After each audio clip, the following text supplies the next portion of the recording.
Rubem Júnior tem notícias do Cruzeiro aqui na turma do Bate-Bola. Um abraço, boa noite, Rubem. Boa noite a você, Cirilo. Alexandre Simões, sinal eletrônico marcando 6h15. Alô, Nação Azul, depois da primeira vitória na temporada, a primeira vitória com o Tite no comando depois da derrota em casa na estreia. O Cruzeiro seguindo tudo dentro do planejado, essas duas primeiras rodadas do Campeonato Estadual, utilizando, esses jogadores considerados do Sub-20, até pegando algumas peças que disputariam a Copa São Paulo e foram até liberados. Lembrando, o Cruzeiro entra em campo amanhã pela Copinha, jogo às 9h30 da noite pelas oitavas de final contra o Santos, jogo em São Carlos. Foram liberados o lateral direito Nicolas, o lateral direito também o William José, o zagueiro Kaique, o meia Juan Gabriel, o atacante Ryan Leles e também o atacante Fernando. Mas, Cirilo, uma quinta-feira já de trabalho, como os titulares permaneceram em Belo Horizonte.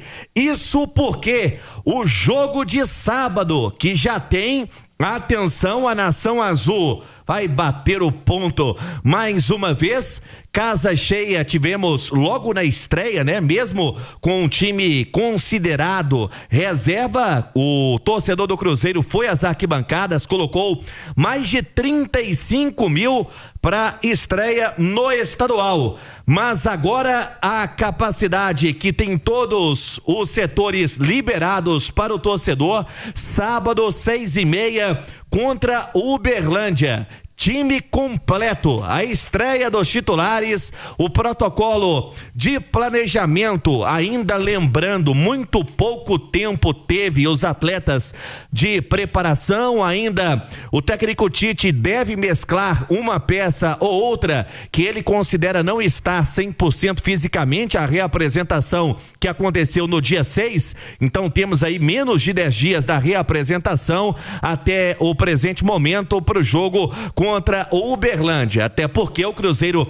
pretende, coloca como objetivo o título do Campeonato Estadual. Depois do time do Triângulo no sábado, o Cruzeiro tem outro jogo em casa contra o Democrata Pantera na próxima semana, quinta-feira, que deve mesclar também os jogadores para que no sábado, no domingo da outra semana, no clássico contra o Atlético, aí sim o time bem fisicamente e com os considerados titulares. Então, muito possivelmente o Cruzeiro já colocando a cara que terá para a temporada neste sábado, Cirilo. Ô Simões, desse começo de temporada do Cruzeiro, novo trabalho, nova comissão técnica, quem tem ganhado pontos, hein? E pode seguir ganhando oportunidades mesmo com os titulares aí integrados ao elenco profissional já a partir de agora, a partir desse fim de semana, na tendência destacada pelo Rubem Júnior. O Cirilo, olha só, o Jonathan Jesus eu acho que já é uma realidade, tá? E até coloquei ele como um provável titular. O que veio de Portugal, Rian Guilherme, né? Sim, o volante. O Rian Guilherme é o volante. Pertenceu ao Fortaleza. Isso, pertenceu ao Fortaleza. Rian Guilherme. Um jogador de muito potencial, muito potencial. Tem jogado muito bem, um jogador de porte físico. A gente não pode esquecer que o Tite gosta desse tipo de volantão e fabrica, entre aspas, esse tipo de volantão. Só a gente pegar a história do Corinthians lá, que a gente vai ver, Jusilei, Paulinho. O Tite gosta desses volantes e eu acho que ele tem aproveitado essas oportunidades. Até por isso, Simões, te interrompendo rapidamente, a gente falava a respeito da indefinição sobre o futuro do Wallace, se ele iria permanecer ou não, um pedido do Tite, para que o Wallace possa ter essa pré-temporada, trabalhar com o Tite para quem sabe virar essa chave. Sim, mas aí o Wallace ganha mais uma concorrência, Tem o Lucas Romero, que é uma realidade, e o Rian Guilherme, tá? O Murilo Hickman também, eu acho que tem deixado uma impressão muito positiva. Acho que é um volante que joga de cabeça em pé, um menino que realmente tem muita qualidade. E o Kaique Kenji, isso para não falar do Japa, mas o Japa já tá aí há mais tempo, O Japa já é uma realidade, o problema do Japa foi lesão. E o Kaique Kenji, né, que inclusive fez o gol que abriu a vitória do Cruzeiro ontem, eu acho que ele tem mostrado, agora já é um lugar que tem uma concorrência muito grande, né, de Arroio, de Sinisterra, o Wanderson, eu acho que é um cara que vai ser muito utilizado pelo Tite. O Tite é um treinador muito tático e o Wanderson é um jogador muito tático, mas de toda forma são essas as peças que eu vejo assim como destaque, né, e uma concorrência muito forte no meio, né, porque só aqui eu falei 2 volantes, né, o Rian Guilherme e o Murilo, um Cruzeiro que já é recheado de jogadores ali para essa posição. Muita competitividade no elenco do Cruzeiro, sem dúvida, para começar essa temporada. Cruzeiro enfrentando o Uberlândia neste sábado às 6h30 no Gigante da Pampulha. Pensando em classificação, Cruzeiro atingiu a liderança do Grupo C, vencendo pela primeira vez. É o grupo com a pontuação mais baixa, né? Cruzeiro 3 pontos, o Norte tem 2, Itabirito e Atlético não pontuaram. Já o Uberlândia empatou seus 2 primeiros jogos, soma 2 pontos, juntamente ao Atlético. São as 2 piores equipes aí do Grupo A. Grupo A que tem a URT com 4 pontos e o Democrata com 3. E o Grupo B é o grupo mais forte em pontuação nesse momento, com América e Pouso Alegre somando 6 pontos cada. América liderando a chave, que tem um gol de saldo a mais. Betim, 2 pontos e Tombense, 1 ponto. Lembrando, terceira rodada de 8 desse campeonato estadual, Simões. Olha só, o Grupo A, somando a pontuação dos 4 times, dá 11. O Grupo B dá 15, o C dá 5. É isso aí. Não é um campeonato justo. E ontem você destacava na jornada, né? Pelo formato, né? Que vai ser feita a classificação geral, apesar de Itabirito e Atlético terem 0 ponto, o Itabirito, nesse momento, não cairia, né? Ontem eu expliquei. Cairia o Tombense, porque a classificação, ela leva em consideração a posição nos grupos, né? Ontem eu expliquei o que você me explicou e falei assim, não é possível, deixa eu ler. Aí fui ler. Aí realmente você estava certo, como sempre, como tradicional, e o ouvinte acabou não entendendo muitos deles. É porque é o seguinte, só é considerado para rebaixamento quem terminar na 4ª posição do grupo.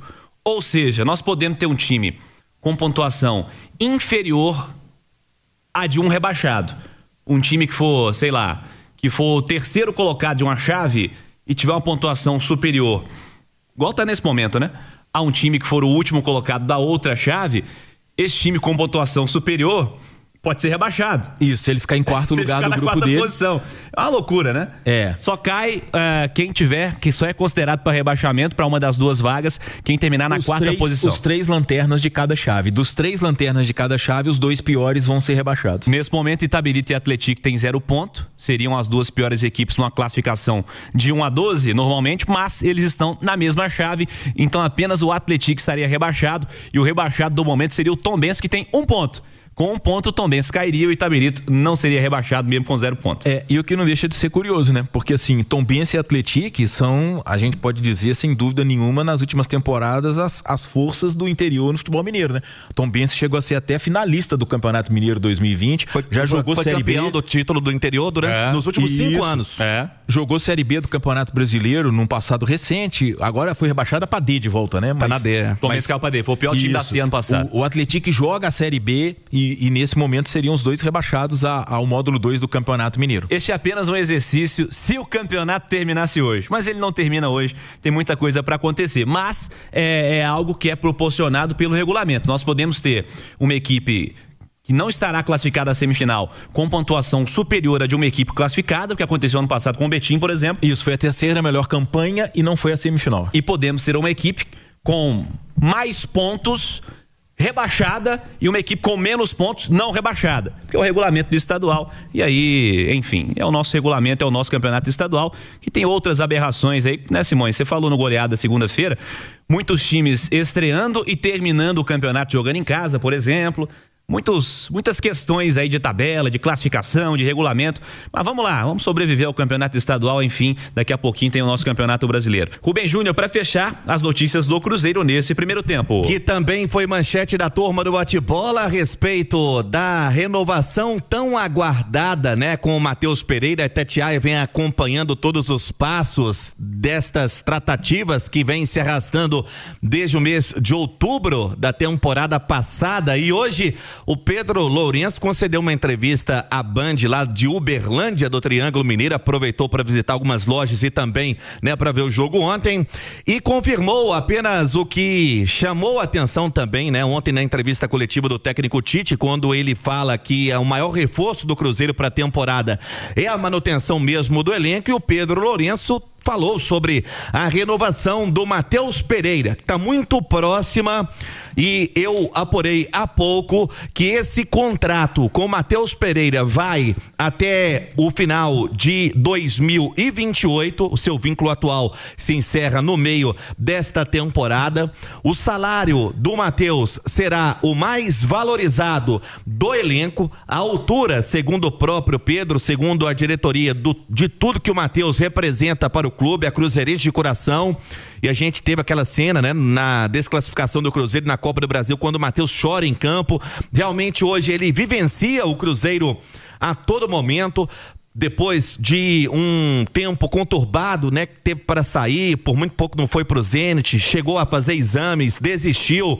Aí tem o nascimento do seu filho, tem tudo que envolve ali o seu staff, o bom relacionamento com o clube, tudo sendo refletido também dentro de campo. Matheus, lembrando, chegou emprestado pelo Al Hilal da Arábia Saudita no meio da temporada no início da temporada de 2023. Ao todo fez 129 jogos, 21 gols e é dono aí de 25 assistências. O Cruzeiro, no meio da temporada de 2024, para adquirir 50% dos direitos do Matheus, paga 5 milhões de euros ao Al Hilal, sinal eletrônico marcando 6,5.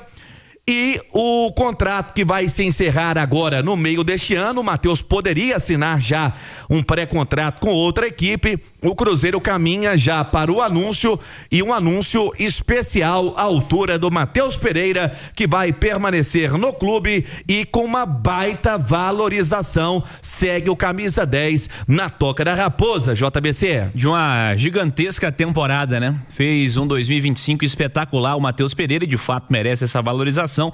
Não tem Matheus Pereira sobrando aí no mercado não, para contratar.